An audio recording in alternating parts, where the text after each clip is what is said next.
I feel like the 2010s was like the last of it. You got the Kendrick, the J. Cole's, the the Joey Badasses. You had the ASAP crew. Like it was when the Mac Miller, Nipsey, all of that. It was when full bodies of work was being celebrated the way they should. And I feel like they was all properly themed. Yeah. Like I feel like now there's no real theme to what you trying to do.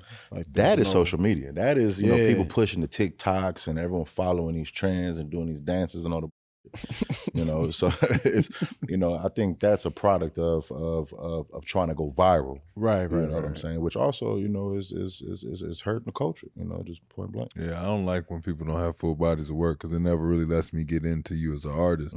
It just keeps it at who sing the song? What song is that? Or you gotta sing a lyric of it. Yeah, or you gotta type in the lyric on there. Like I really don't even care who you are. Right. Like I don't like that. I like being able to click on your name the first time, see your album, click on that, and then go in. Like that's where back in the day, remember, we were able to do that just because we knew it wasn't like a boatload of coming out tomorrow. No, it's only these albums on the show. There you go. And that artist had an identity. I feel like, also now there's a lack of individuals going after figuring out who they are as an artist. There's no identity, right? Because people are chasing the same sounds and, et cetera, right? I think artists are not really diving into like, what makes you you, right? Yeah. What is your thing? Like, what are you talking about? What's your subject matter? Like, who is your audience? Right. But again, I might just be turning into an old. No, man, that's how I be. No, that's how I be feeling. That's exactly how I feel. Like if you can't just keep dialing in the same way that I need you to, like especially lyrically, I can't do it. Right. Like if you got 2 or 3 songs that ain't alike, or 3 or 4 skippage, like. Yeah, 3 or 4 skippage. I can't do it. Randomly, the project I was listening to on the way up here, I know I'm contradicting when I say I don't drive, but I was riding to one up here with Slim Thug's Already Platinum from 2005. I don't know if you remember that project. Everything sounded different from the production of Jazzy Faye to, you know what I'm saying, the records with T.I. and Three Kings and all that. And it was like, it was so nostalgic, to be able to enjoy some back to back. That's when you had like one record for the women. You had, you had the club record, you had the mama record. It was like a formula, but not really. You know what I'm saying? Because it's like it's really hit or miss whether you're gonna like it. But That's a fact. I missed that. Missed them days. Missed them days, man. Yeah. Fuck. What do you think the political and social messages in hip hop? What do you think they start with? I mean, what do you think they're coming to with the new generations, the new artists that are coming? Man, if I could be frank, man, I think any political message is based off of what the popular tone is at that time, right? I think a lot of individuals are not thinking for themselves, right? I feel like individuals are just looking at what other people are saying and not trying to be the all ball out and, I'm gonna get on that one, I'm gonna get on that wagon, I'm gonna get on this wagon. But you do have some individuals that have purpose, that, have, backbone and have that ability to stand strong to what they believe in. And probably have chased that knowledge. Chase the knowledge, man. I think knowledge is key, man. It took me years to understand that, man. It's only so much you can learn from talking to your homies. It's right. You have to go out and and search for it. You gotta go rub elbows and get uncomfortable for once.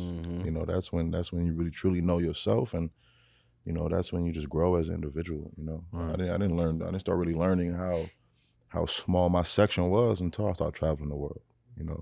I didn't really realize how like close-minded individuals close to me were until I started traveling the world. And it's a luxury that not everybody gets to experience, right? Which is unfortunate, but I think that's again it's a little bit of aspects of being institutionalized to a certain extent. I remember when the knowledge is power finally resonated with me, because for some reason I took knowledge as book smart, right, which is some of the most incorrect. Like I don't know if anybody else out there ever felt like this, but people say knowledge is power, and for some reason I thought of somebody winning the valedictorian award, where it was like they're the smartest person, and it's like sometimes knowledge doesn't come in the form of reading another experiences. Like sometimes knowledge is going and having the most experience, period.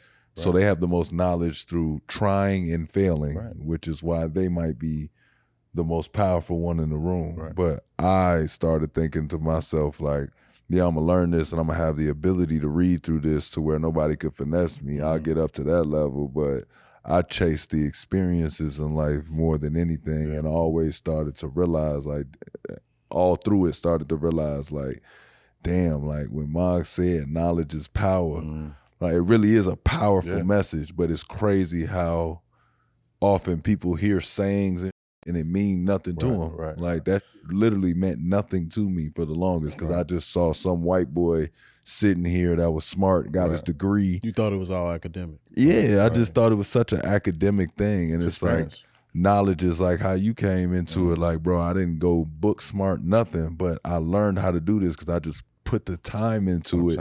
Trial, error.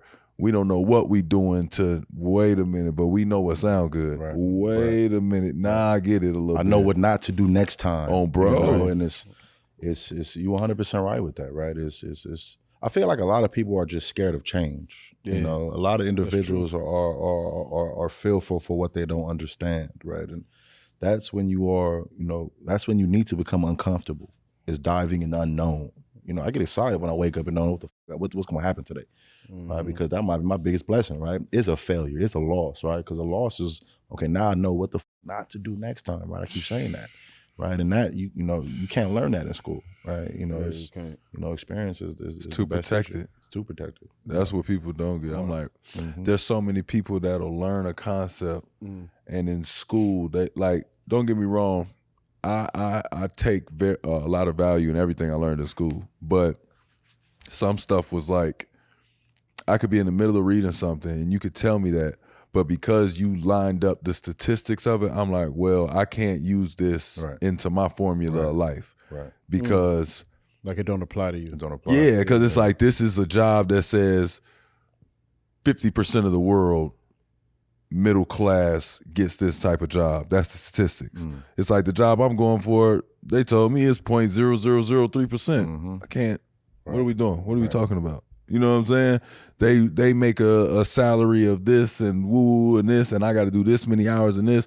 Basketball players make this much. What are we talking about? You know what I'm saying? Like, everything always had to apply for me to ever, you know, dive into it or put any time into it. You know what I'm saying? But you get in what you, you get out what you put in, so to speak. You know what I'm saying? Putting that behind that is like the most exciting in the world. You know what I'm saying? It's the fight or flight feeling of, if I go 110% into this, I either fall on my or I fly.